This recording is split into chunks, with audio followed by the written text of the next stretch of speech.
ও জিব্রাইল গোটা কিয়ামতের ময়দানের মানুষকে এলান করিয়া দে, গোটা কিয়ামতের ময়দানের মানুষকে জানাইয়া দে, অমুকের ছেলে অমুককে আল্লাহ পাক রব্বুল আলামিন শুধুমাত্র চোখের একটা পশমের সাক্ষীর কেন আমার মাওলা মাফ করিয়া দিছে। আল্লাহ তুমি কবুল করিও না। বাবারে আজকে চোখের এক ফোঁটা পানিও তোমার উপরে আমার উপরে জাহান্নাম হারাম হওয়ার কারণ হইতে পারে, তোমার আমার জন্য নাজাদের ব্যবস্থা হইয়া যাইতে পারে। এক ফোঁটা পানির উসিলায় তুমি আমি পুলসিরাত পানি দিয়ে চলিয়া যাইতে পারি।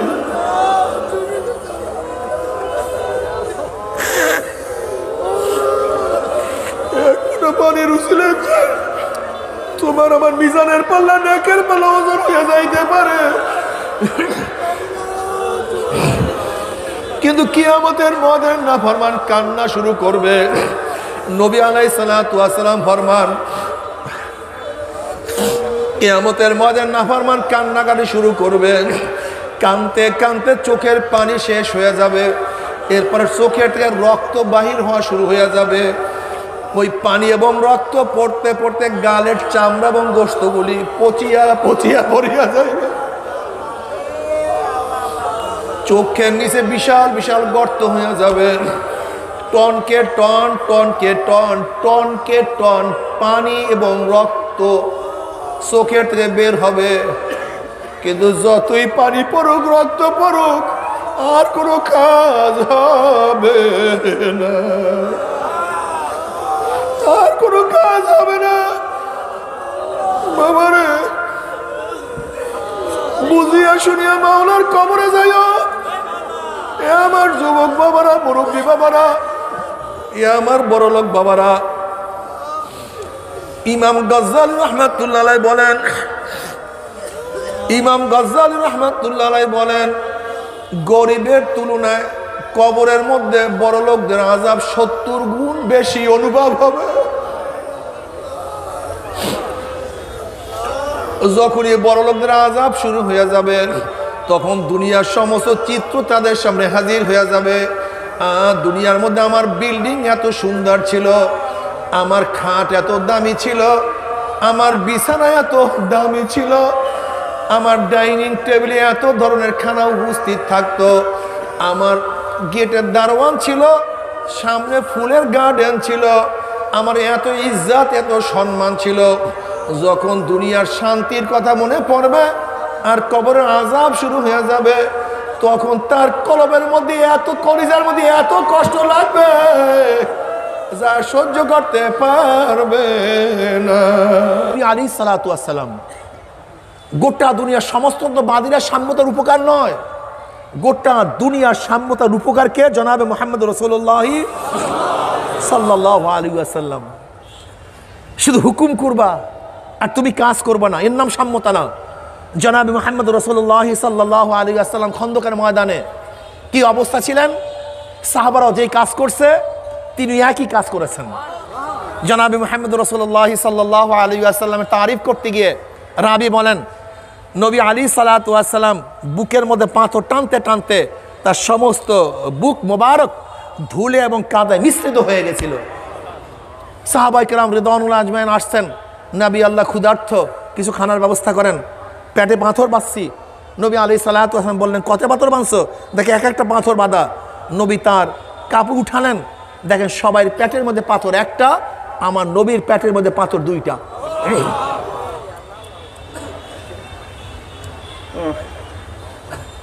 কোথায় সাম্যতা?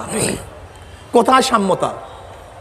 আজকে সব কিছু অধিকার ভোগ করবে আর যারা ক্ষমতায় থাকবে না তারা ভোগ করবে না, সাম্যতা না। এটা স্বাধীনতার ভিত্তি নয়, স্বাধীনতার ভিত্তি সাম্য। কে সরকারি দল, কে বিরোধী দল, কে উঁচা কে নিচা, কে বংশীয় কে নন বংশীয় দেখার বিষয় নয়। বাংলাদেশের নাগরিক সবার অধিকার সমান। জনাবে মুহাম্মদ রাসূলুল্লাহ সাল্লাল্লাহু আলাইহি ওয়াসাল্লাম সবার অধিকারকে সমানই করেন নাই, বরং যে যত কামাই করতে পারো বংশের দিক থেকে কার করে মর্যাদা হবে না, যে যত আমল করবা তার মর্যাদা তত বাড়তে থাকবে। কেমন? বেলাল হাবশী রাদিয়াল্লাহু তাআলা গোলাম জাত গোলাম, নিজেও গোলাম, বাবাও গোলাম, দাদাও গোলাম, কুচ্ছিত কালো, ওট ছিল তোতলা, অথচ কি অবস্থা? নবী আলী সাল্লাল্লাহু আলাইহি ফরমান কিয়ামতের ময়দানে সমস্ত মানুষ উঠবে পায়ে হাঁটিয়া হাঁটিয়া, আর বেলালে হাবশি তার মর্যাদার কারণে কিয়ামতের ময়দানে উঠবে উটের পিঠে চড়িয়া। কি ভাবছেন? কি দেখছেন সাম্যতা কোথায় চলে গেছে? ইসলাম দিছে, অন্য কেউ না। গোটা দুনিয়ার মধ্যে সক্রেটিস বলেন, অ্যারিস্টটল বলেন, প্লেটো বলেন, মন্টেস্কো বলেন, লক বলেন, রুশো বলেন, যত বড় বড় পলিটিক্যাল বিজ্ঞানীরা আছে, নবী আলাইহিসসালাতু ওয়াসসালাম মানুষের মধ্যে যে সাম্যতা সৃষ্টি করেছেন, গোলামদেরকে যে মর্যাদা দিয়েছেন, গোটা দুনিয়ার মধ্যে এরকম মর্যাদা দেওয়ার কোনো বিজ্ঞানী, কোনো দার্শনিক, কোনো রাজনীতিবিদ পয়দাই হয় নাই। নবীকেই চিনো না তুমি, সমস্যা এখানে। নবীকেই চিনলা না, আমার নবীকেই চিনো না। বিশ্বাস কর আল্লাহর কসম, অনেকে আমার নবীকে চিনে না। আমার নবীকে এক একজন এক এক ধরনের চিনে, কিন্তু নবী কি? আমার নবীর মর্যাদাটা কি? তিনি কি করেছেন? আল্লাহু আকবার। জনাবে মুহাম্মদ রাসূলুল্লাহ সাল্লাল্লাহু আলাইহি ওয়াসাল্লাম কিভাবে বন্টন করতেন? আগেই নিজে খাইতেন? ওমর ইবনে হযরত আবু বকর, হযরত আবু হুরায়রা রাদিয়াল্লাহু ফরমান, আমরা আহলে সুফফার মধ্যে ছিলাম, ক্ষুধার্ত, কিচ্ছু নাই, খানাফিনা, ক্ষুধায় মসজিদের বাহিরে নেমে গেছে। কেন? আমাকে দেখবে, আমার চেহারার দিকে তাকাবে, আমি ক্ষুধার্ত অবস্থায় দেখে হয়তো দাওয়াত দিবে, এর জন্য আমি মসজিদের গেটে বসে গেছি যেখান থেকে মুসল্লিরা যায়। হযরত ওমর ইবনে খাত্তাব রাদিয়াল্লাহু বের হইছেন, আমি তাকে সালাম দিলাম, তিনি সালামের জবাব দিয়েছেন। আমি তার কাছে মাসআলা জিজ্ঞাসা করছি, আমি মাসআলা জানতাম, জবাব আমি জানি। জিজ্ঞাসা করছি কেন? এই মাসআলার জবাব দিতে দিতে আমার দিকে তাকাবে, আমার অবস্থা দেখবে যে আমি ক্ষুধার্ত, আমাকে দাওয়াত দিবে, হয়তো বা কিছু খেতে পারবো, এই আশায় আমি তাকে মাসআলা জিজ্ঞাসা করছি। ওমর ইবনে খাত্তাব রাদিয়াল্লাহু তাআলা সালামের জবাব নিলেন, মাসআলার জবাব দিলেন, চলে গেছেন, আমাকে দাওয়াত দিলেন না। আমি বুঝছি তার ঘরের মধ্যেও কিচ্ছু নাই, আমাকে খাওয়াবার মতো কিচ্ছু নেই।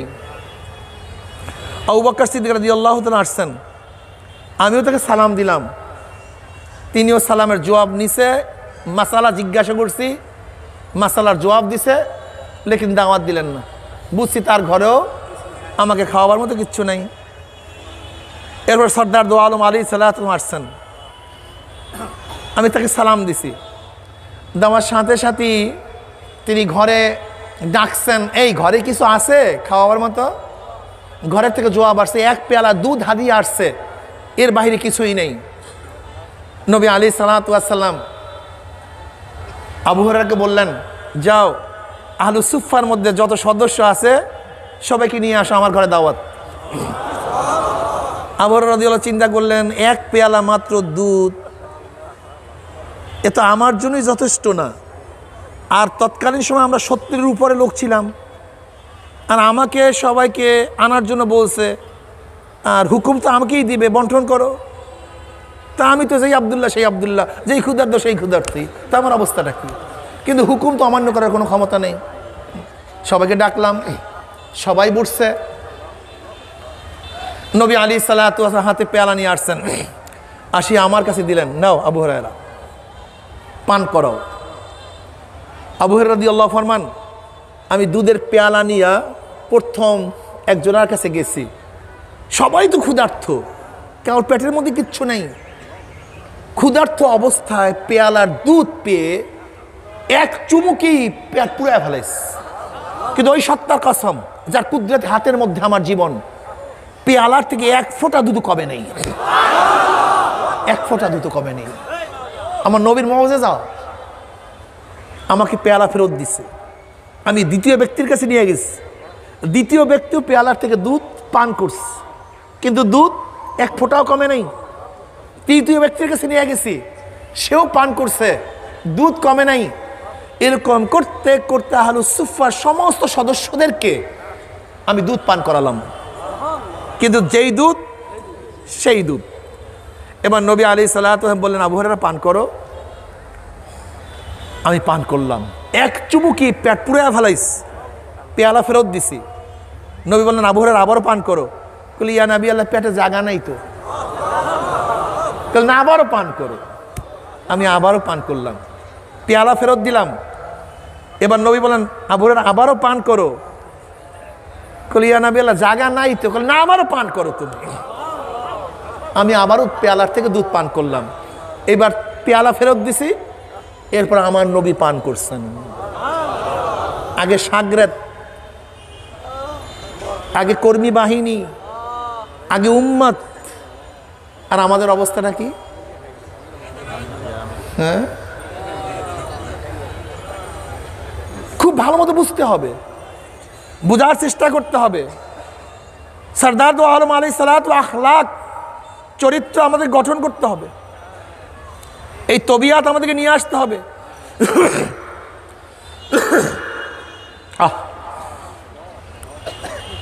আজকে আমাদের মধ্যে সেই ইনসাফ নাই, সাম্যতা নাই। সাম্যতা আমাদের মধ্যে কোথায়? সাম্যতা। অথচ এই সাম্যতার জন্য কত চেষ্টা সাধন আমরা করি, আর মানুষকে আজকে হত্যা করি, জুলুম করি, অত্যাচার করি। মানুষের মধ্যে মোহাব্বত, সেই ভালোবাসা কোথায় যে চলে গেছে আমার জানাই নেই। জনাবে মুহাম্মদ রাসূলুল্লাহ সাল্লাল্লাহু আলাইহি ওয়াসাল্লাম ইনসাফ রক্ষা করতেন। জনাবে মুহাম্মদ রাসূলুল্লাহ সাল্লাল্লাহু আলাইহি ওয়াসাল্লাম নবুয়তি পাওয়ার আগেই সমাজসেবক ছিলেন। কি ছিলেন ভাই? সমাজসেবক ছিলেন। জুলুমের বিরুদ্ধে কাজ করেছেন। এই যে হিলফুল ফুজুল, এই হিলফুল ফুজুল জনাবে মুহাম্মদ রাসূলুল্লাহ সাল্লাল্লাহু আলাইহি ওয়াসাল্লাম নবুয়তের আগের ঘটনা। আরব কোন এক গরিব ব্যক্তির মাল কিনার পরে ওই বড়লোক বেচারা দাম দেয় না, কিন্তু বেচারা কিছু বলতেও পারে না, গরিব মানুষ, দুর্বল মানুষ। শোক গাথা কবিতা আবৃত্তি করতেছিল পাহাড়ে উঠা। তখন আরব্য গোত্ররা একত্রিত হয়ে শপথ করছিল, আমরা মাজলুমের পক্ষে, জালেমের বিপক্ষে। যদি কেউ আমাদের উপর আক্রমণ করে সম্মিলিতভাবে আমরা তার প্রতিহত করব। ওই মাজলিসে জনাবে মুহাম্মদ রাসূলুল্লাহ সাল্লাল্লাহু আলাইহি ছিলেন। এই মাজলিসটার নাম হলো হিলফুল ফুজুল। জালেমের বিপক্ষে, মাজলুমের পক্ষে। তখন নবী হন নাই। নবী আলাইহিস সালাতু ওয়াস সালাম বলেছেন, নবুয়তি পাওয়ার পরে আজও যদি আমাকে কেউ এরকম কোনো মাজলিসে ডাকে, তাহলে আমি সেখানে উপস্থিত হব। আজকে নবীর চরিত্র কোথায়? নবীর চরিত্র গঠন করি না কেন? আজকে মাজলুমদের বিপক্ষে আমরা থাকবো না জালেমদের বিপক্ষে থাকবো? মাজলুমের পক্ষে থাকবো না জালেমের পক্ষে থাকবো? জি মাজলুম হোক তার পক্ষেই আপনাকে থাকতে হবে, চাই সে হিন্দু হোক, চাই খ্রিস্টান হোক, চাই ইহুদি হোক, জি হোক না কেন, যে মাজলুম তার পক্ষে মুসলমান থাকবে। মুসলমান সব সময় জালেমের বিপক্ষে, মাজলুমের কার বিপক্ষে ভাই? জালেমের বিপক্ষে, মাজলুমের পক্ষে। মুসলমান সব সময় জালেমের বিপক্ষে, মাজলুমের পক্ষে। ইসলাম সম্পর্কে আমরা জানি না। হযরত আলীউল মুর্তজা রাদিয়াল্লাহু তাআলা খেলাফতের আমলে তার একটা বর্ম হারানো গেছে। হঠাৎ দেখে একটা বর্ম কার কাছে? ইহুদির কাছে বিক্রি করতেছে। আলী রাদিয়াল্লাহু বলেন, এই বর্মটা তো আমার। ইহুদি বলছে না, এটা আমার। তিনি বিচার দিচ্ছেন কাজীর কাছে। এবার বিচারক উভয়কে ডাকছে, ইহুদিকেও ডাকছে, আলী রাদিয়াল্লাহুকে ডাকছে। এখন আলী রাদিয়াল্লাহু বলতেছে, আপনার কি কোনো সাক্ষী আছে? বলে হ্যাঁ সাক্ষী আছে। বলে কে? বলে আমার গোলাম আর আমার ছেলে হাসান। বলে বাবার পক্ষে ছেলের সাক্ষী আর মালিকের পক্ষে গোলামের সাক্ষী গ্রহণযোগ্য না, এর বাহিরে কোনো সাক্ষী আছে? বলেন না। তাহলে বর্মকার ইহুদি। ইহুদি আশ্চর্য হয়ে গেছে। খলিফাতুল মুমিনিন আলী তখন সমস্ত মুমিনের প্রেসিডেন্ট, খলিফা, বাদশাহ, অথচ তার পক্ষে রায় যায় নাই, রায় চলে গেছে ইহুদির পক্ষে। আজকে গোটা দুনিয়ার মধ্যে চিন্তা করা যায় যে প্রেসিডেন্টের বিপক্ষে রায় চলে যাবে, প্রাইম মিনিস্টারের বিপক্ষে রায় চলে যাবে, কিন্তু ইসলামের পক্ষে এটা সহজ, ইসলামের মধ্যে একেবারে সহজ। তখন ইহুদি বলছিল, এই বর্মা আমার না, এইটা তার, আমাকে কলেমা পড়াও। যে ইসলামের মধ্যে এত সুন্দর ইনসাফ, এই ইসলামের বাহিরে আমি এক সেকেন্ডও থাকতে চাই না, আমাকে কলেমা পড়ো। আগেকার জমানায় কাফের বেঈমান মুশরিকরা ইসলামের চরিত্র দেখি ইসলাম গ্রহণ করত, আর আজকে আমাদের চরিত্র দেখিয়া মুসলমানরা ইসলাম থেকে অনেক দূরে চলে যাইতেছে। জনাবে মুহাম্মদ রাসূলুল্লাহ সাল্লাল্লাহু আলাইহি ওয়াসাল্লাম শুধু মানুষের জন্য রহমত না, তিনি জমিনের জন্য রহমত। নবী আলাইহিস সালাতু গাছের জন্য রহমত। আমার নবী কি বলেছেন? বিনা জরুরতে একটা গাছের ডালও ছিঁড়িও না, সে কষ্ট পাবে। নবী আলাইহিস সালাতু জানোয়ারের জন্য রহমত। তিনি কি বলেছেন? যে তোমাদের কাজ শেষ, বোঝা বহন শেষ, জলদি জলদি নেমে পড়ো। তোমরা উটকে, গাদাকে, ঘোড়াকে তোমরা রেহাল বানায়ও না, তোমরা মেম্বার বানায়ও না। জনাবে মুহাম্মদ রাসূলুল্লাহ সাল্লাল্লাহু আলাইহি কি বলেছেন? তোমরা জানোয়ারকে ভোতা ছুরি দিয়ে জবাই করো না, জানোয়ার কষ্ট পাবে। জনাবে মুহাম্মদ রাসূলুল্লাহ সাল্লাল্লাহু আলাইহি ওয়াসাল্লাম জানোয়ারের জন্য রহমত। বুখারীর মধ্যে রওয়ায়াত আসছে, জাহান্নামের মধ্যে এক মহিলাকে দেখে বিলাল তার নখ দিয়ে বারবার আশ্রাইতেছে। প্রশ্ন করা হয়েছে কেন? বলে এই মহিলা এই বিড়ালকে কষ্ট দিছে, বিড়ালকে কষ্ট দিছে। বিড়ালকে কষ্ট দেওয়া জায়েজ নেই, গরুকে কষ্ট দেওয়া জায়েজ নেই, কোনো জানোয়ারকে কষ্ট দেওয়া জায়েজ নেই। তুমি কি দেখো নাই বনি ইসরাইলের এক উল্টা মহিলা, খারাপ মহিলা, আল্লাহর এক মাখলুক কুকুরকে পানি পান করাবার জন্য আল্লাহ পাক তাকে মাফ করে দিয়েছেন। আর আমরা কি করতেছি বর্তমানে? আশরাফুল মাখলুকাত মানুষের উপর জুলুম করতেছে, অত্যাচার করতেছে। অথচ বনি ইসরাইলের কুলটা মহিলা একটা কুকুরকে পানি পান করাবার কারণে আল্লাহ তাকে মাফ করে দিচ্ছে। বাইজিদ বুস্তামি রহমতুল্লাহ আলাইহির ঘটনা আপনারা জানেন। বাইজিদ বুস্তামি রহমতুল্লাহ ইন্তেকালের পরে তার শাগির্দ তাকে স্বপ্ন দেখে, জিজ্ঞাসা করছে, হজরত আল্লাহ আপনার সাথে কি ব্যবহার করেছেন? কাল আল্লাহ মাফ করছে ঠিকই, লেকিন ঘটনা খুব খারাপ হয়ে গেছিল। কাল তা আবার কি? কাল আল্লাহ আমার কাছে প্রশ্ন করছে, বাইজিদ কি নিয়ে আসছো? এখন আমি দেখি আমার নামাজের মধ্যে গলত, রোজার মধ্যে গলত, ইবাদতের মধ্যে গলত, আল্লাহর কাছে পেশ করবো এমন কোনো ইবাদত আমি দেখি না। হঠাৎ চিন্তা করছি ভেজাল মুক্ত আমার কাছে আমার ঈমান আছে। কি আছে? আমি বলছি আল্লাহ আমি কিছু নিয়ে আসতে পারিনি, ঈমান নিয়ে আসছি। কি নিয়ে আসছি? ভেজাল মুক্ত ঈমান। আল্লাহ পাক বললেন, বাইজিদ লাইলাতুল লাবানের কথা মনে আছে? দুধের রাত্রির কথা মনে আছে? এবার চমকে গেছে। দুধের রাত্রি, এক রাতে বাইজিদ বুস্তামি রহমতুল্লাহ আলাইহি ঠান্ডা দুধ পান করছিলেন, পেট খারাপ হয়ে গেছিল। তখন তিনি বলছিলেন, ঠান্ডা দুধ পান করার কারণে আমার পেট খারাপ হয়েছে। এবার আল্লাহ পাক বললেন, বাইজিদ রে তোর ঈমান কি ছিল? ওয়াশাররিহি ওয়া খায়রিহি মিনাল্লাহি তাআলা ওয়াল বাসি বাদাল মাউত। ভালো এবং মন্দ কার থেকে? তো এখন তো খারাপের মালিক ঠান্ডা দুধকে বানাইছো, তা আমার থেকে তো খারাপের কথা তুই বলছিলি কিন্তু বিশ্বাস তো করো নাই। তোর ঈমানের অবস্থা কি? ব্যাস বলেন তো আমাদের অবস্থাটা কি? হ্যাঁ, ঠান্ডা দুধ পান করার কারণে পেট খারাপ, অথচ আমার ঈমান কি? খয়রিহি অশাররিহি, ভালো এবং মন্দ কার থেকে? দুধের থেকে না, অমুকের থেকে না, তমুকের থেকে না। এবার বাইজিদ বুস্তামি রহমতুল্লাহ পেরেশান হয়ে গেলেন, বললেন, মাওলা কিছু নিয়ে আসতে পারি নাই, তোমার রহমতের ভরসা করে আসছে। এবার আল্লাহ পাক বললেন, জাগা মতো আসছে, জাগা মতো আসছে, আজকে তোর ছোট্ট একটা আমলের কারণে আমি তোকে মাফ করে দেব। বলে কি? যে একদিন একটা বিড়াল শীতের রাত্রে কাতরাইতেছিল ঠান্ডায়, তুই আমার মাখলুকাত হিসাবে শ্রদ্ধা সম্মান দেখাতে গিয়া তোর কম্বলের মধ্যে নিয়ে আরাম দিছিলি। তুই তো আরাম দিছি বিড়ালকে, আর বিড়াল আমার কাছে দোয়া করতেছিল, আল্লাহে যেই তোমার বান্দা আমাকে আরাম দিছে, তুমি জাহান্নামের কষ্ট দিও না, জান্নাতের আরাম দিও। ওই বিড়ালের দোয়া কবুল করছে, এই কারণে আজকে তোকে মাফ করে দিলাম। কষ্ট দেয়া যাবে না, অন্যায়ভাবে কোনো মাখলুকাতকে কষ্ট দেয়া যাবে না, চাই সে জানোয়ার হোক।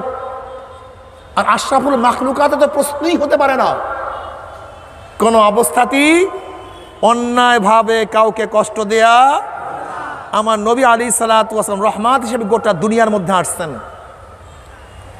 কষ্ট দেয়া যাবে না। ইসলাম কি জানো? ইসলাম যুদ্ধের ময়দানেও বাচ্চাদেরকে আঘাত করে নিষেধ করছে।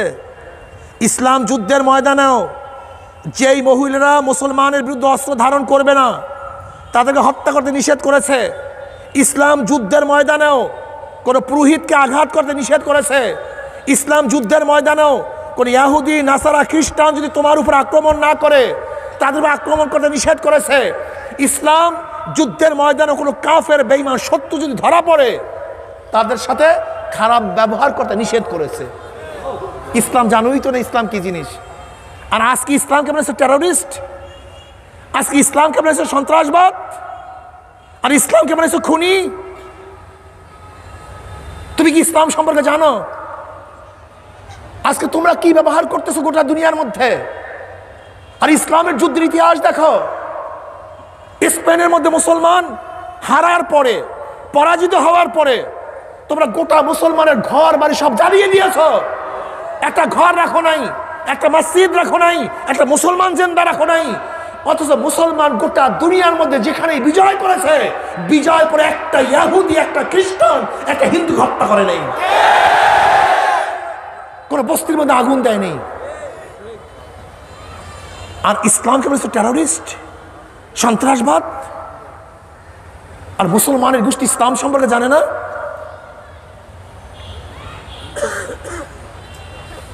আল্লাহু আকবার। ইসলামের সাথে শান্তির কোনো ধর্ম গোটা দুনিয়ার মধ্যে নেই। সেই ইসলামকে টেররিস্ট বানাইস, সন্ত্রাসবাদ বানাইস, মৌলবাদী বানাইস ইসলামকে। আমরা মৌলবাদী, কোনো সন্দেহ নাই। মূলের উপরে যে থাকে তাকে বলে মৌলবাদী। মূলের উপরে যারা থাকে তাদের কি বলা হয়? আমাদের আল্লাহ কয়জন? এইটা মূল, এর মধ্যে আমরা পার্থক্য করি না, আমরা মৌলবাদ। আমার নবীকে জনাবে মুহাম্মদ রাসূলুল্লাহ কাজে আমরা মৌলবাদ, এইটার মধ্যে কোনোদিন পরিবর্তন করি না। আমাদের কিতাব কোরআন আমরা কোনোদিন পরিবর্তন করি না। আমাদের নামাজের মধ্যে আমরা পরিবর্তন করি না, আমাদের আকীদার মধ্যে পরিবর্তন করি না, আমাদের নীতি আদর্শের মধ্যে পরিবর্তন করি না, আমাদের কাজের মধ্যে পরিবর্তন করি না। কাজে আমরা মৌলবাদ। কি কথা ঠিক না? আমরা পরিবর্তনশীল নই, কিন্তু আমরা সন্ত্রাস নই, আমরা জুলুম করি না, আমরা কারোর অত্যাচার করি না, অবিচার করি না, সাম্য। যদি মুসলমান অত্যাচার করতো, অবিচার করতো, তা 750, 800, 900 বছর পর্যন্ত এই পাক উপমহাদেশের শাসক ছিলাম আমরা। একটা মন্দির থাকার কথা ছিল না, একটা মন্দিরও থাকার কথা ছিল না, একটা হিন্দুর গোষ্ঠীও থাকার কথা ছিল না। তুমি কি জানো পানিপথের যুদ্ধে বাদশাহ আকবরের সাথে যে যুদ্ধ হয়েছিল, সেই যুদ্ধের মধ্যে কত হিন্দু মারা গেছে তার কোনো ঠিক ঠিকানা নেই। শুধু ব্রাহ্মণ যে মারা গেছে, ব্রাহ্মণদের পৈতার ওজন করছিল, পৈতার ওজন হয়েছে 72.5 মণ। শুধু পৈতার ওজন, যেই কজন ব্রাহ্মণ মারা গেছে। আমরা জুলুম করি না, অত্যাচার করি না, অবিচার করি না। আমরা কাউর ধর্মের উপরে জোর করে ধর্ম বন্ধ করার চেষ্টা করি না। আমরা জোর করে কাউকে ধর্মান্তরিত করি না। এটা ইসলাম, এটা মুসলমান। স্বাধীনতার সময় আমার দাদাজানের কাছে আসছে অনেকেই ইসলাম গ্রহণ করার জন্য। আমার দাদাজান বলছেন, এখন তোমার মুসলমান দরকার নাই, তুমি আমার বাড়িতে থাকো, মাদ্রাসায় থাকো, দেশ শান্ত হোক, এরপরে তোমার ইসলাম যদি ভালো লাগে তখন তুমি মুসলমান হইও। আর ইসলামকে টেররিস্ট বানায় ফেলাইস, সন্ত্রাসবাদ বানায় ফেলাইস।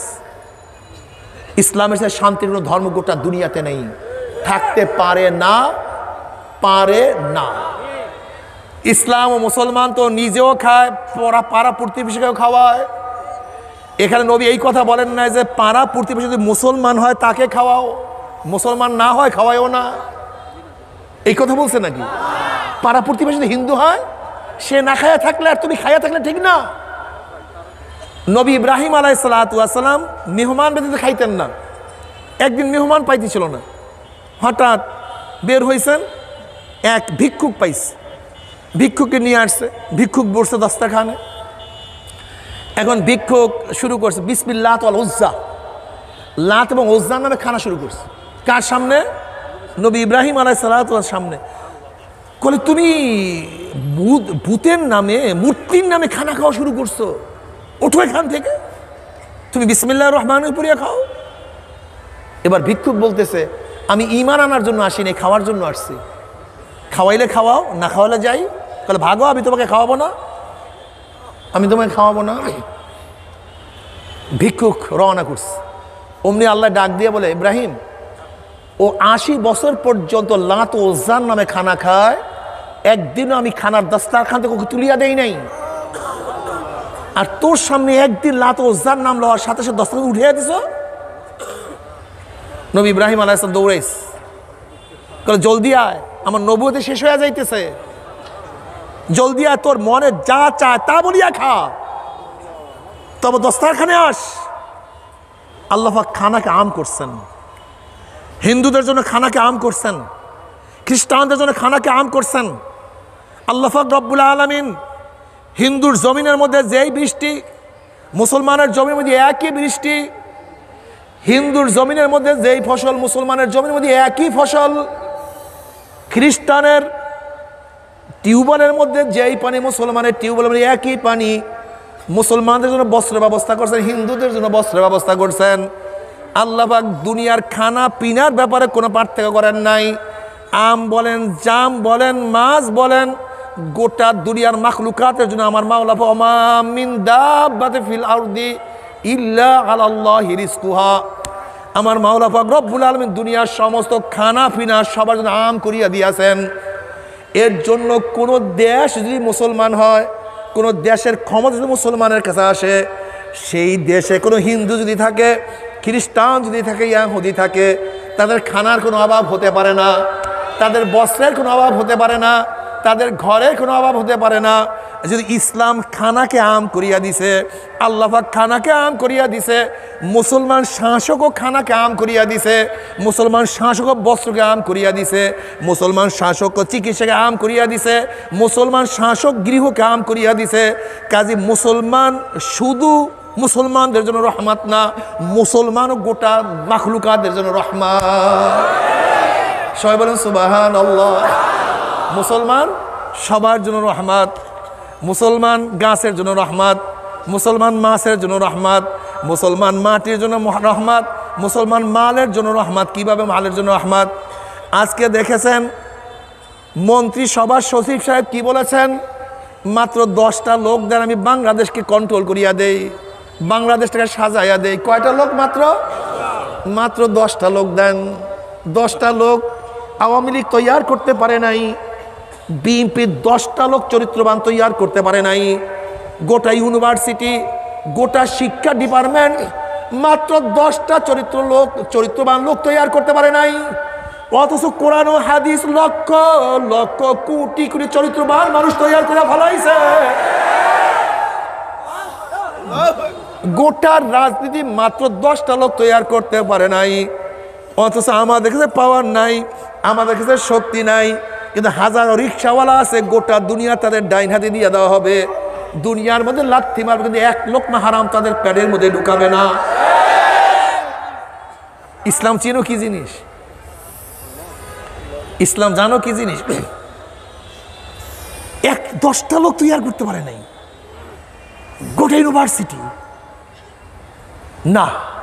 ওই আনোয়ার সাহেব, সেও তো দাড়িওয়ালা দিনের কারণে, সেও তো টুপিওয়ালা দিনের কারণে, তার মধ্যে তো দিনের বুঝ থাকার কারণে আজকে সে 10টা লোক চায়। তার মধ্যে দিনের যদি বুঝ না থাকতো তাহলে সেও 10টা লোক চাইতো না। কি তৈয়ার করছো কও? হ্যাঁ, ডাকাত, ডাকাত তৈয়ার করছে। আমরা চোর কাকে বলি? আমরা গুন্ডা কাকে বলি? ছিনতাইকারী কাকে বলি? যে অস্ত্র ঠেকাইয়া, চাকু ঠেকাইয়া বলে দিলে দাও নালে কূপ দেব, দিলে দাও নালে গুলি দেব। বেচারায় কত কষ্ট করিয়া কত টাকা পায়, 2000, 3000, 5000, অনেক সময় ফেলও খায়। ধরা পড়লে জীবন শেষ। মাত্র 5000, 10,000 টাকার জন্য কত বড় রিস্ক নেয়। আর আজকে কলমধারী ডাকাত যারা কলম ঠেকায় বলে দিলে দাও নাহলে তোমার জমি শেষ, দিলে দাও নাহলে তোমার চাকরি শেষ, দিলে দাও নাহলে চাকরির পদোন্নতি হবে না, দিলে দাও নাহলে তোমার জেলে যেতে হবে, দিলে দাও নাহলে ফাঁসির কাজটা ঝুলতে হবে। ওই ছিনতাইকারী বড় ডাকাত না কলমদারিরা বড় ডাকাত? এটা তো সবচেয়ে বড় বড় ডাকাত, বিশাল চেয়ারে বসে আছে বড় বড় গুন্ডারা, বিশাল এসি রুমে আছে বড় বড় ছিনতাইকারীরা, গাড়ি বাড়ি নিয়ে চলে, গাড়ি বাড়ি নিয়ে চলে। ওদের উপরটা তো সুন্দর, ভিতরটা কুস্তির কালি, কালির চোখা, উপরে ফিটফাট ডাকাতের গোষ্ঠী। আপনি জানেন মাত্র 10 বছরে 10 লক্ষ কোটি টাকার উপরে আরো চুরি করছে, বাংলাদেশে পাচার করে দিচ্ছে, সমস্ত প্রকল্প ধ্বংস করে ফেলতেছে। আদর্শ নাই, চরিত্র নাই, নীতি নাই, বিশাল বিশাল গাড়ি আর বাড়ি, গরিবের টাকা, খয়রাতির টাকা। হ্যাঁ, আজকে প্রাইম মিনিস্টার সে আফসোস করে বলতেছে আজকে খয়রাতির টাকাও কি চুরি করতে হবে, তাই খয়রাত করো না কেন? প্রাইম মিনিস্টার সে আফসোস করে বলতেছে খয়রাতির টাকাও চুরি করতে হবে, গরিবের টাকাও চুরি করতে হবে, তাই চুরি করো না কেন? ইসলাম নাই, ইসলাম নাই। আমি চ্যালেঞ্জ দিয়া বললাম, ইসলাম ছাড়া, ঈমান ছাড়া যত চেষ্টা করো দেশকে কন্ট্রোল করতে পারবে না, জীবনেও পারবে না। আজকে জিরো টলারেন্স ঘোষণা করছে মাদকের বিরুদ্ধে, কমাতে পারছো? হ্যাঁ, বরং যারা মাদক ধরে তারাই মাদকের ব্যবসা করে, যে প্রশাসন মাদক ধরে তারাই মাদকের ব্যবসা করে। অথচ আমাদের হাজারো যুবক আল্লাহ পাকের শুকর দ্বীনের পথে আসিয়া মদের বোতল ভেঙে চুরমার করে ফেলছে, গাজার কলগি ফেলে দিয়েছে। আজকে ইফটিজিং বন্ধ করার চেষ্টা করো, পারো নাই, পারবা না। অথচ হাজারো যুবক দ্বীনের পথে এসে তাদের চক্ষুকে হেফাজত করছে, কোন মেয়ের দিকে তাকায় না। এটা ইসলাম, ইসলামের আলো, ইসলামের নূর। এত সহজ। আমাকে অনেকেই বলে হুজুর আপনারা পাওয়ার গেলে কি করবেন? আমি বললাম আজকে যে উন্নতি হয় তার সাথে 70 গুণ উন্নতি বেশি হবে। বলে কিভাবে? বলে এখন 100 গেলে 1 টাকা চুরি হবে না, এমনিতে 70 গুণ বেশি। চোর বন্ধ করো, দেশ আকাশে উঠিয়া যাবে। তুমি জানো সব চুরি, সব ডাকাতি, কারণটা কি? চরিত্র নেই, ইসলাম নাই, ঈমান নাই, আল্লাহর ভয় নেই।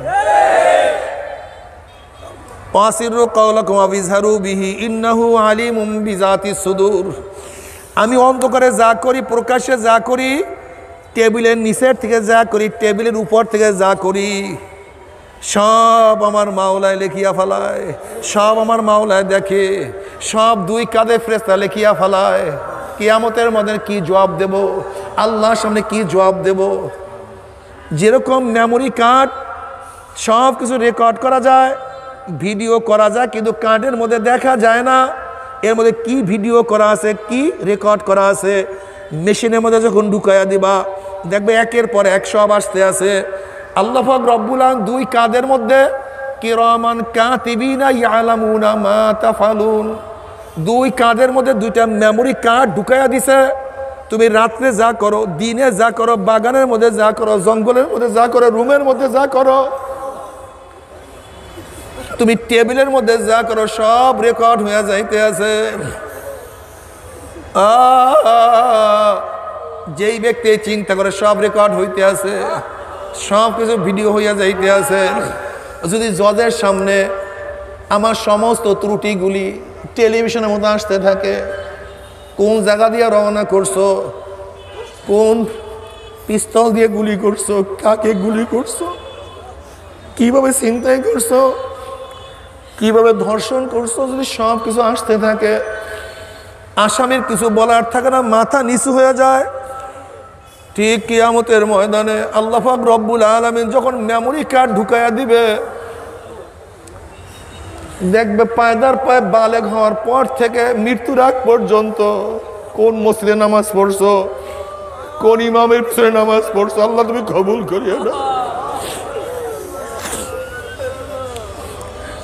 কোন জায়গায় জিকির করছো, কোন মাজলিসে বয়ান শুনছো,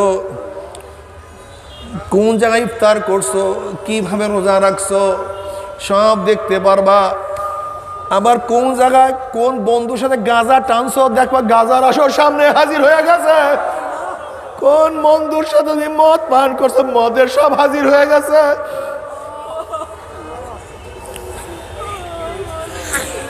কোন বন্ধুদের সাথে সিনেমা দেখছো, কোন বন্ধুদের সাথে কোথায় আড্ডা মারছো, কোন জায়গায় কোন অপকর্মের মধ্যে লিপ্ত হইছো, কাকে খুন করছো, কাকে জুলুম করছো, কোন জায়গায় চুরি করছো। লা ইউগাদিরু সাগীরাতান ওয়ালা কাবীরাতান ইল্লা আহসাহা। ছোট বড় কোনো কিছুই মাওলা পাকের হিসাব থেকে গোপন করা যাবে না। আল্লাহ আল্লাহ তুমি মাফ করিয়া দাও।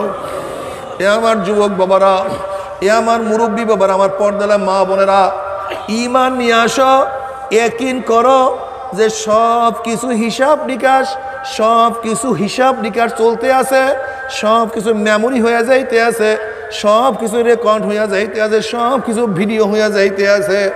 যদি দিন অনুযায়ী দিন পালন করিয়া কবরে যাইতে পারো, আল্লাহ পাক রব্বুল আলামিন তোমার জন্য আমার জন্য কি সুন্দর জান্নাতের ব্যবস্থা করছে। কবরের মধ্যে রওজাত মিন রিয়াজিল জান্নাহ, জান্নাতের বাগিচা হইয়া যাবে। গোটা কবরটা জান্নাতের বাগিচা হইয়া যাবে। জনাবে মুহাম্মদ রাসূলুল্লাহ সাল্লাল্লাহু আলাইহি ওয়াসাল্লামকে দেখাইয়া বলবে, মান হাজার রজুল, চেন ওই ব্যক্তিকে। তখন যুবক নবীকে দেখিয়াই তার চেহারা দেখিয়া চিনিয়া ফেলাইবে। ওনার প্রেমে পড়িয়া মাথায় টুপি রাখছি, কলেজের সাথীরা টুপি উঠে কত থুক মারছে, কিন্তু ওনার মহাব্বাতে পড়িয়া মাথার থেকে টুপি নামাই নাই। ওনার প্রেমে পড়িয়া দাড়ির মধ্যে পোষ লাগাই নাই। ওনার প্রেমে পড়িয়া সুন্নতি জামাও সারি নাই। ওনার প্রেমে পড়িয়া বন্ধুর আড্ডাও যাই নাই। ওনার প্রেমে পড়িয়া জীবনের মায়া ত্যাগ করিয়া আল্লাহর রাস্তায় শহীদ হয়ে গেছি। ও যে আমার নবী জনাবে মুহাম্মদুর রাসূলুল্লাহ সাল্লাল্লাহু আলাইহি ওয়াসাল্লাম, অমনি আমার মাওলা ডাক দিয়ে বলবে, সাদাকা আবদি, আমার বান্দা সত্য কথা বলছে। ও আফসুল ফরাশা মিনাল জান্নাহ ওয়াল বিসু মিনাল জান্নাহ। এ ফেরেশতারা বান্দা বান্দির গায়ের মধ্যে জান্নাতের পোশাক লাগাইয়া দে, জান্নাতের বিছানা বিছাইয়া দে, জান্নাতের নাজ নিয়ামতের দ্বারা গোটা কবরটাকে ভরিয়া দে। আল্লাহ তুমি কবুল করিয়া নাও। কিন্তু যখনই নাফরমানকে প্রশ্ন করে, মান হাজার রজুল, চেন ওই ব্যক্তিকে। নাফরমান দেখবেন নবীর মাথার সাথে নাফরমানের মাথার মিল নাই, নবীর চেহারার সাথে নাফরমানের চেহারার মিল নাই, নবীর পোশাকের সাথে নাফরমানের পোশাকের মিল নাই, নবীর দলের সাথে নাফরমানের দলের মিল নাই, নবীর নীতি আদর্শের সাথে নাফরমানের নীতি আদর্শের কোনো মিল নাই, নবীর সাথে ওর নেতার কোনো মিল নাই। তখনও আমার নবীকে চিনতে পারবে না। তখন নাফরমান বলবে, হ্যাঁ হ্যাঁ লাদিরি, হ্যাঁ হ্যাঁ লাদিরি, ওনার সাথে আমার কোনো পরিচয় নাই, আমি ওনাকে চিনি না, ওনার সাথে আমার কোনো সম্পর্ক নাই। অমনি আমার মাওলা ডাক দিয়া বলবে, কাযাবা আদুবুল্লাহ, আমার দুশমন মিথ্যা কথা বলছে, এ কবরের মাটি চাপ দে। অমনি কবরের দুই পাশের মাটি এত জোরে চাপ মারবে, চাপের সরে এক পাথরের হাঁটি আর এক পাথরে লাগাইয়া ফেলাইবে। আল্লাহ পাক সাপকে বলবে, সাপ জড়াইয়া ধর। অমনি 99টা সাপ আসিয়া নাফরমানকে ফেস মারবে। বাবারে, ও আমার যুবক বাবারা, ও আমার পর্দালে মা বোনেরা, এ আমার যুবক বাবারা, আজকে সুন্নাত অনুযায়ী কেন চলবে না? যদি ডক্টর মনমোহন সিং ভারতের প্রাইম মিনিস্টার হওয়া সত্ত্বেও তার ধর্মীয় মাথার পট্টি, তার ধর্মীয় পোশাক, মাথার পট্টি তার মাথার থেকে নামাইতে না লাগে, না নামাইতে হয়, তার চেহারার থেকে ধর্মীয় দাঁড়ি যদি না কাটে, যদি মোষ না পড়ে, তা তুমি মুসলমান হইয়া ক্ষমতায় গেলে, ম্যাজিস্ট্রেট হইলে, জজ হইলে, প্রধান সেনাপতি হইলে, প্রধান বিচারপতি হইলে, তোমার মাথা থেকে টুপি নামবে কেন? তোমার মাথার থেকে পাগড়ি পরবে কেন? তোমার চেহারা থেকে দাড়ি ঝরবে কেন? আজকের থেকে নিয়াত করো, অটল বিহারী বাজপেয়ী সে বাংলাদেশে আসছে ধুতি পরিয়া। যদি অটল বিহারী বাজপেয়ী হিন্দুদের পোশাক পরিয়া বাংলাদেশে আসতে পারে, তাহলে আমিও বিদেশে যাব মুসলমানের পোশাক পরিয়া, আমি ক্ষমতায় বসবো মুসলমানের পোশাক পরিয়া। যদি ওরা সেই শিখদের মাথায় পট্টি নিয়া ভারতের সেনাবাহিনীর প্রধান হতে পারে। কয়েকদিন আগে বিমান বাহিনীর প্রধান আসছে ভারত থেকে, তার মাথার মধ্যেও শিখদের পট্টি ছিল। যদি শিখদের পট্টি বিমান বাহিনীর প্রধানের মাথায় থাকতে পারে, তাহলে আমার মাথায় কেন নবীর পাগড়ি থাকবে না? কেন নবীর টুপি থাকবে না? আমার চেহারার মধ্যে নবীর দাড়ি কেন থাকবে না? আমার শরীরের মধ্যে নবীর পোশাক কেন থাকবে না? কারণটা কোথায়? নাফরমান তখন আমার নবীকে চিনতে পারবে না। জনাবে মুহাম্মদুর রাসূলুল্লাহ সাল্লাল্লাহু আলাইহি ওয়াসাল্লাম পরিচয় না দিতে পারলে আল্লাহ পাক বলবে কবরের মধ্যে আগুন ধরাইয়া দে। উনি গোটা কবরটা আগুনে ভরিয়া যাবে। আল্লাহ তুমি আমাদের সবাইকে মাফ করিয়া দাও।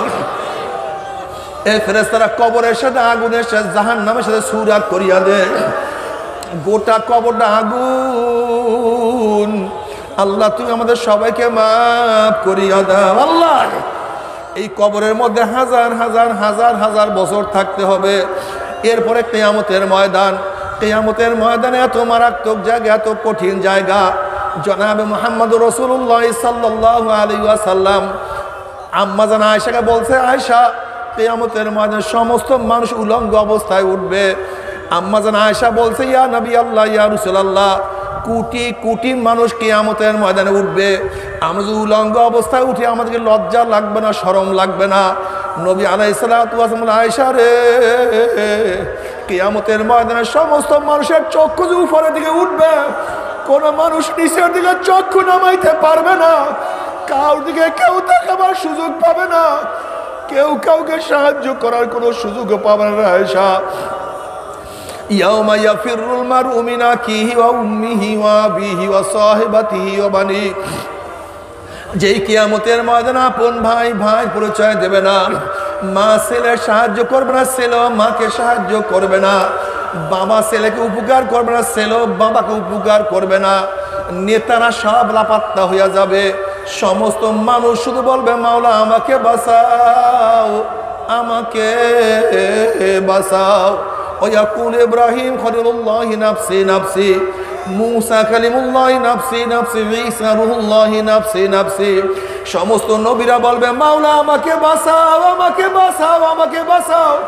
এই মুহূর্তে জনাব মুহাম্মদুর রাসূলুল্লাহ সাল্লাল্লাহু আলাইহি ওয়াসাল্লাম সেজদায় পড়ে বলবে, মাওলা তোমার ইজ্জতুল জালালের কসম খেয়ে বলতে আছি, আজকে ওই জাহান্নাম তোমার একটা উম্মতকেও খেয়া ফেলায়, আমি কিন্তু তোমার হাবিব জান্নাতের মধ্যে ঢুকবো না। আল্লাহ, আল্লাহ তুমি কবুল করিয়া নাও। এ আমার গুনাহগার বাবারা, এ আমার বেনমাজি বাবারা, এ আমার বেরোজগার বাবারা, এ আমার বেপরদা মা ও বোনেরা, যেই নবী আলাইহিস সালাতু ওয়াস সালাম কিয়ামতের ময়দানে তোমাকে আমাকে ভুলবে না, অথচ সবাই তোমাকে আমাকে ভুলিয়া যাবে। সেই নবীর অনুসরণ অনুকরণ কেন তুমি আমি করব না? সেই নবীকে কেন ভালোবাসবো না? সেই নবীর মোহাব্বত অন্তর মধ্যে কেন জমা হবে না?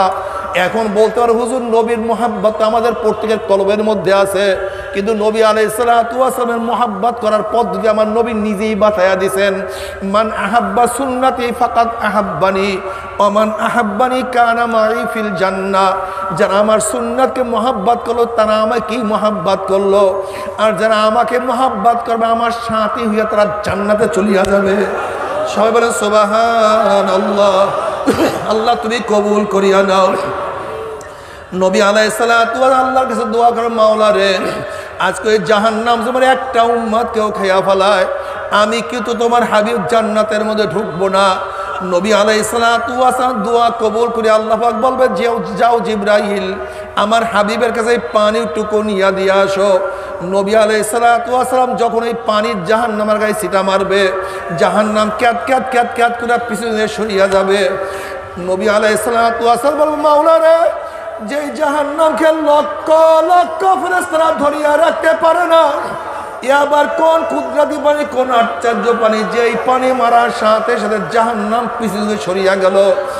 আল্লাহ পাক ডাক দিয়ে, আমার হাবিব গো, এই পানি কোন আশ্চর্য পানি না, কোন কুদরতি পানি না, এই পানি হলো তোমার গুনাহগার উম্মতের চোখের পানি। আল্লাহ বাবারে, কিয়ামতের ময়দানে এক ব্যক্তিকে আল্লাহ পাক জাহান্নামের ফয়সালা দিয়া দিবে। অমনি চোখের একটা পশম বলবে মাওলানা তোমার নবী সত্য বলছে না মিথ্যা বলছে? আল্লাহ পাক বলবে আমার নবী যা বলছে সবে সত্য বলছে, মিথ্যা বলার তো প্রশ্নই হইতে পারে না।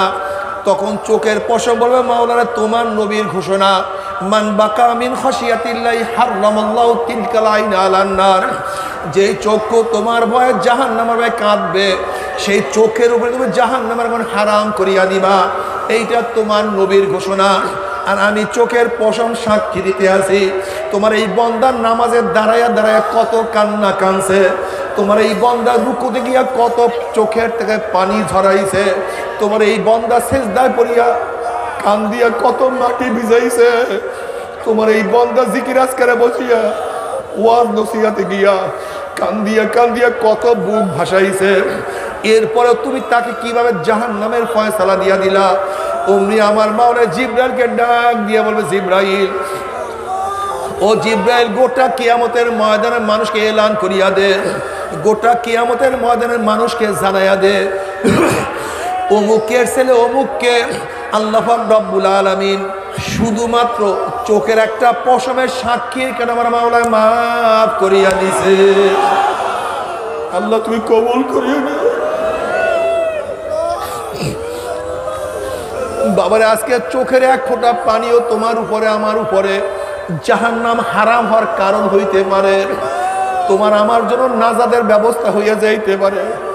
এক ফোঁটা পানির উসিলায় তুমি আমি পুলসিরাত পানি দিয়ে চলিয়ে যাইতে পারি।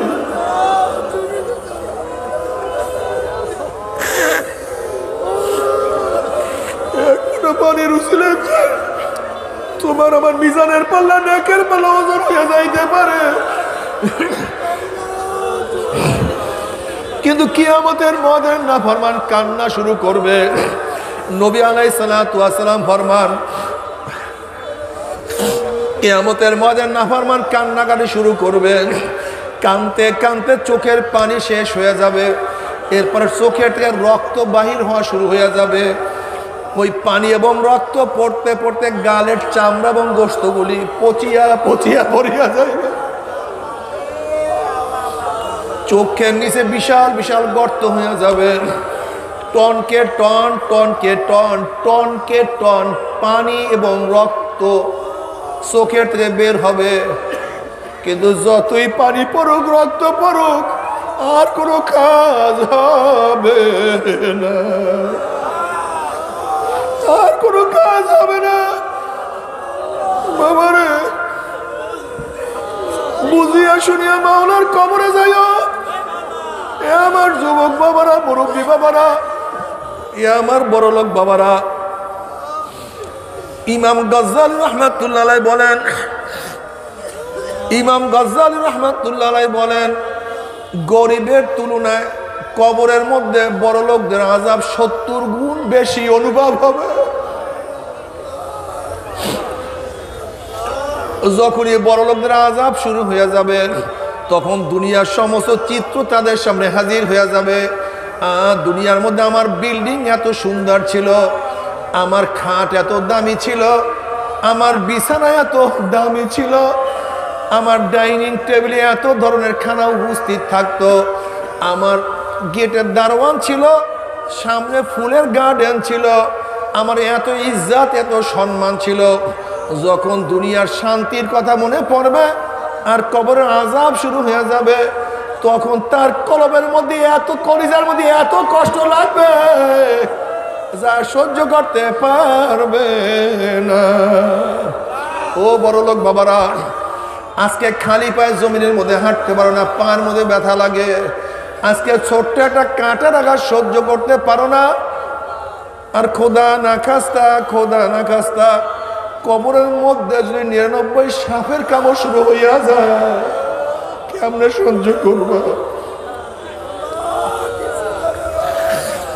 ও আমার গরিব বাবারা, আরাম আয়েশ কি জিনিস বুঝলা না, আরাম করতে পারো নাই, কাজ করতে করতে পিঠটাকে কালো বানায় ফেলাইছো, দুনিয়া কষ্ট করতে করতে কষ্ট করতে করতে জীবনটাকে শেষ করিয়া ফেলাইছো।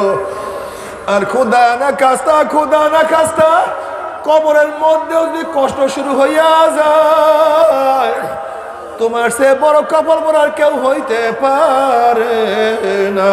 আল্লাহ আল্লাহ তুমি আমাদের সবাইকে মাফ করিয়া দাও। আল্লাহ তুমি আমাদের সবাইকে মাফ করিয়া দাও। বাবারে কিয়ামতের ময়দান খুবই মারাত্মক জায়গা। আজকে দুনিয়ার চিন্তা করতে করতে কার বয়স তো 30 হয়ে গেল। দুনিয়ার চিন্তা করতে করতে কেউ তো 40 অতিক্রম করিয়া ফেলাইছি। দুনিয়ার চিন্তা করতে করতে কার দাড়ি চুলগুলি পাকিয়া সাদা হইয়া গেছে। দুনিয়ার চিন্তা করতে করতে কেউ কবরের কিনারায় কিনারায় ঘোরাফেরা শুরু করিয়া দিছি। কিন্তু কিয়ামতের চিন্তা করার সুযোগ পাও নাই রে বাবা। আমার অনুরোধ থাকবে কয়েকটা মিনিটের জন্য দুনিয়ার চিন্তা দূর করিয়া একটু কিয়ামতের চিন্তা করিয়া দেখো। আজকে দুনিয়ার থেকে সূর্য 9 কোটি 30 লক্ষ মাইল দূরে। এই 9 কোটি 30 লক্ষ মাইল দূরের থেকে গরমের দিনে সূর্য যখন গরম দেয়া শুরু করে, সূর্যের গরমে 2-3 ফিট পুকুরের পানি গরম হইয়া যায়, রাস্তার পিচ গলিয়া যায়, বালু উত্তপ্ত হইয়া যায়। কোন একটা মানুষকে হাত পা বাঁধিয়া টিনের চালের শোয়া দিলে 1 ঘন্টা পরে সে মারা যাবে। 9 কোটি 30 লক্ষ মাইল দূরে সূর্যের গরমে ছায়া ঘেরা দুনিয়ার ঠান্ডা দুনিয়ার পানি যদি গরম হইয়া যাইতে পারে, রাস্তার পিচ গলিয়া যাইতে পারে, বালু উত্তপ্ত হইয়া যাইতে পারে, মানুষ মারা যাইতে পারে, কিয়ামতের ময়দানে আল্লাহ পাক রব্বুল আলামিন এত উঁচা সূর্যটাকে 1 হাত বা 100 হাত মাথার উপর করে ফেলাইয়া দিয়া আল্লাহ পাক ডাক দিয়ে সূর্য তোর মধ্যে যত গরম আছে সমস্ত গরম ছাড়িয়া দে। নাফরমানরা বুঝুক আমি মাওলা কেমন। সূর্য মাওলার হুকুম এমন ভাবে গরম দেওয়া শুরু করবে, সূর্যের গরমে মাথাটা টাস টাস করে ফাটিয়া যাবে, মগজ ভাতের মধ্যে উতলে থাকবে, নাক এবং মুখ দিয়ে মগজ গলিয়া গলিয়া পড়তে থাকবে। সূর্যের গরমে কিয়ামতের ময়দানটা পুরিয়া কাঁদিহান লাল চামড়ার মতো হন হন হন হন করতে থাকবে। মানুষ দাঁড়াইতে পারবে না, মানুষ শুধু লাফাইতে থাকবে।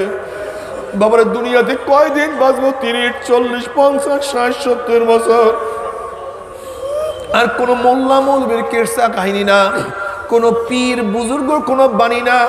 আল্লাহ পাক কালামে পাকের মধ্যে ফরমান ওই কিয়ামতের ময়দানে সূর্যের গরমের নিচে শুধু দাঁড়ায় থাকতে হবে 50 আলফা সানা, 50,000 বছর।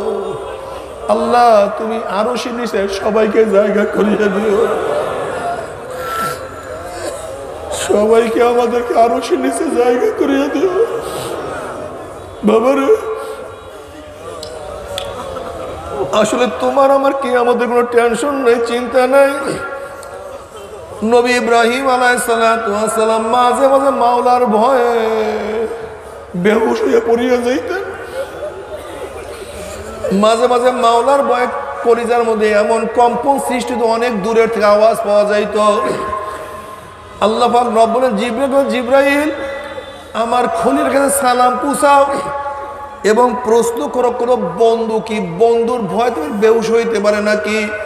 সে তো খলিলুল্লাহ, সে তো আমার বন্ধু, সে আমার ভয়তে কেন বেহুশ হয়? জিব্রাইল আলাইহিস সালাতু ওয়াস সালাম নবী ইব্রাহিম আলাইহিস সালাতু ওয়াস সালামকে সালাম পৌঁছাইলেন এবং প্রশ্ন করলেন, হে আল্লাহর খলিল, খোদা আল্লাহ পাক নিজে আপনার কাছে প্রশ্ন করছে কোন বন্ধু কি বন্ধুর ভয়তে আবার বেহুশ হইতে পারে নাকি? তখন নবী ইব্রাহিম আলাইহিস সালাতু ওয়াস সালাম জবাব দিলেন,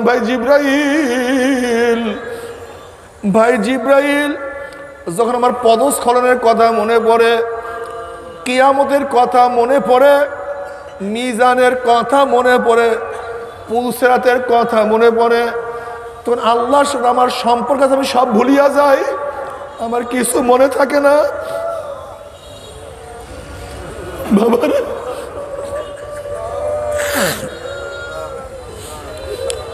আসলে তোমার আমার ইমানের অবস্থা কি জানি না। ওমর ইবনে খাত্তাব রাদিয়াল্লাহু তাআলা আনহু মাঝে মাঝে জঙ্গল উঠাইয়া বলতেন, ওরে ওমর, তুই কেন জঙ্গল হইলি না, তুই কেন মানুষ হইলি? ওমর ইবনে খাত্তাব রাদিয়াল্লাহু তাআলা, যিনি আল্লাহর নবীর পবিত্র জবানে বারবার জান্নাতের সুসংবাদ পাইছে, সে মাঝে মাঝে বকরির বাচ্চা দুম্বার বাচ্চা ধরিয়া বলতেন, ওমর তুই যদি বকরির বাচ্চা হইতি, বকরি হইতি, মানুষ থেকে জবাই দিয়া খাইয়া ফেলাইতি, তুই কাজে লাগিয়া যাইতি।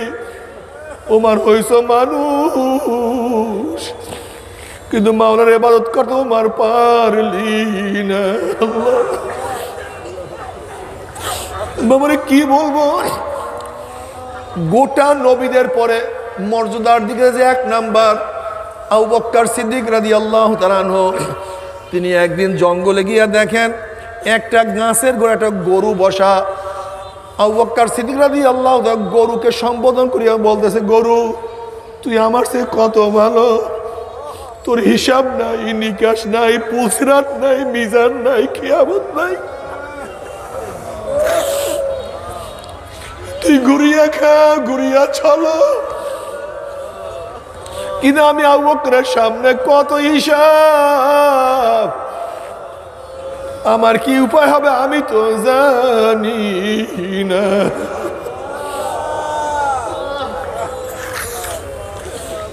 বাবারে তুমি আমি তো নিজেকে জান্নাতি মনে করি, অথচ আব্দুল কাদের জিলানী রহমাতুল্লাহ আলাই একদিন কাবা শরীফের সাথে নিজের মাথাটা টাকায় আর বলে, মাওলারে কিয়ামতের ময়দানে যদি আমি আব্দুল কাদেরকে তুমি মাফ নাই করো, আমাকে অন্ধ করিয়া উঠাইও। যদি আমার হাতের মধ্যে পায়ের মধ্যে জাহান্নামের শিকার লাগিয়া যায়, আমি তো সহ্য করতে পারবো না।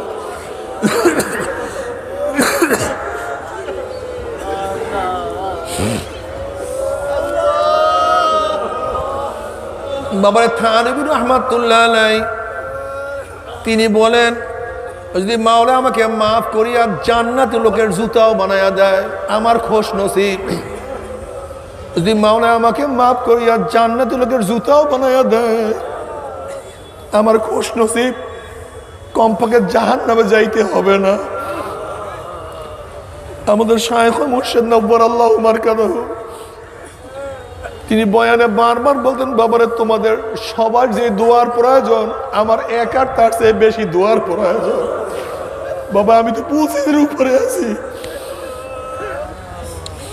এ যুবক বাবারা, এ মুরব্বী বাবারা, পর্দারা মা বোনেরা, কোথায় রওনা করছো খবরদার, হিসাব নিকাশ না মিলাইয়া কেউ মাওলার কবরে যাইও না।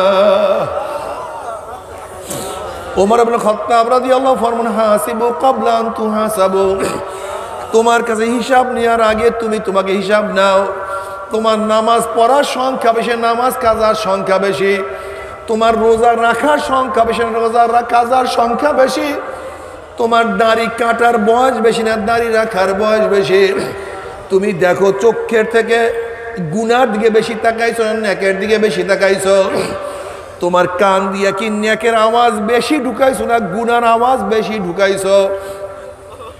তোমার জবান দিয়ে কি নেকের কাজ বেশি করছো না গুনার কাজ বেশি করছো? তোমার হাত দিয়া কি গুনার কাজ বেশি করছো? অন্যায়ভাবে কত মহিলার গায়ে হাত লাগাইছো?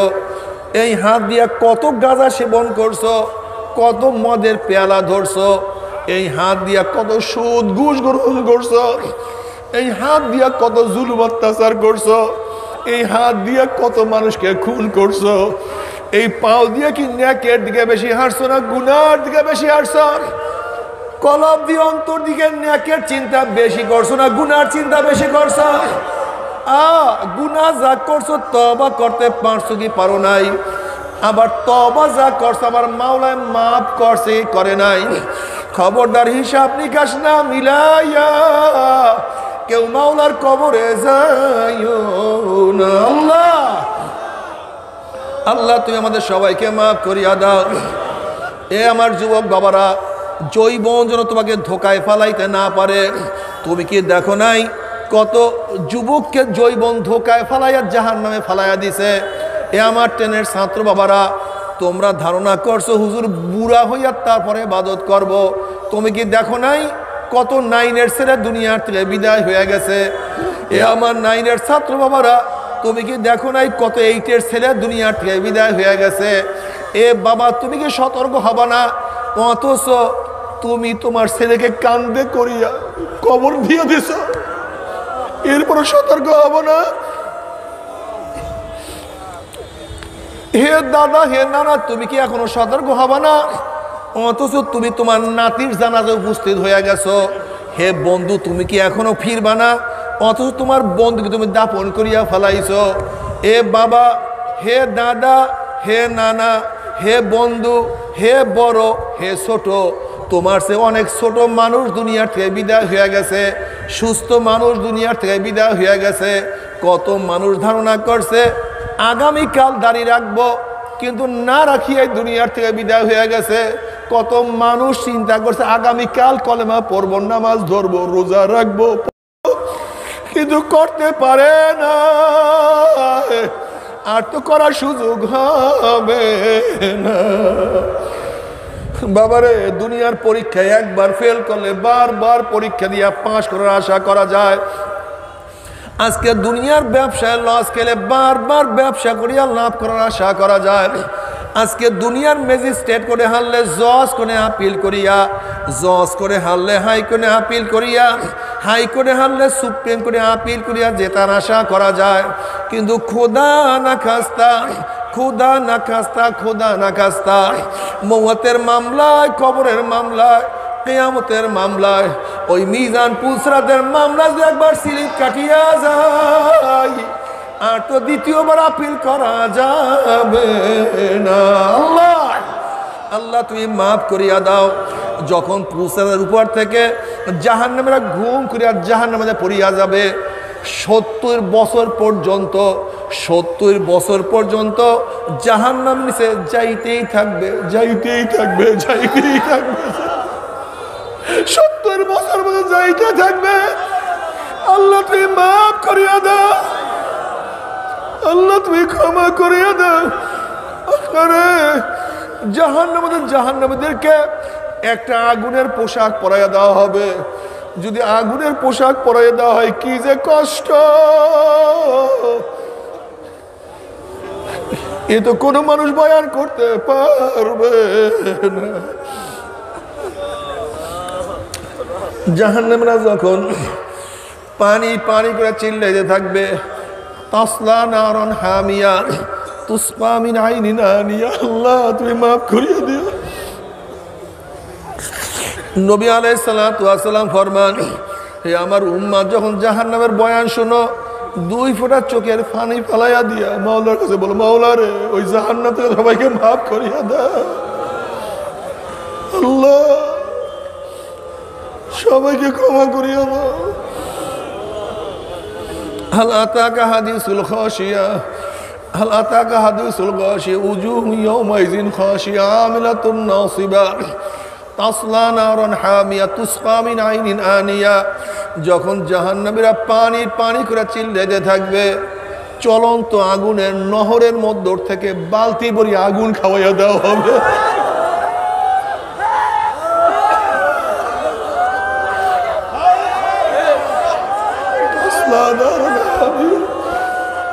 আল্লাহ মাফ করিয়া দে, একজনকে জাহান্নামে দিও না।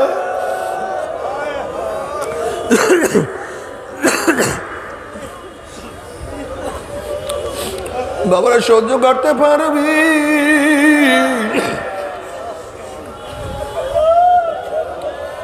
ওই আযাব তো কেউ সহ্য করতে পারবো না। আল্লাহ, আল্লাহ আমাদের সবাইকে মাফ করিয়া দাও। তবে মুমিন মুসলমান বলতে সবাই মনে চায় গুনার থেকে ফিরিয়া নেক আমল করিয়া মাওলার জান্নাত কিন্তু সবাই যাইতে মনে চায়। গুনাহ নিয়ে মাওলার জাহান্নামে কাউরে কিন্তু যাইতে মনে চায় না। কিন্তু কেনই বা আমরা নেক আমল করতে পারি না, কেনই বা গুনার কাম ছাড়তে পারি না? এর মূল কারণ হলো আপনার এবং আমার পিছনে নফস এবং শয়তান লাগিয়া রইছে।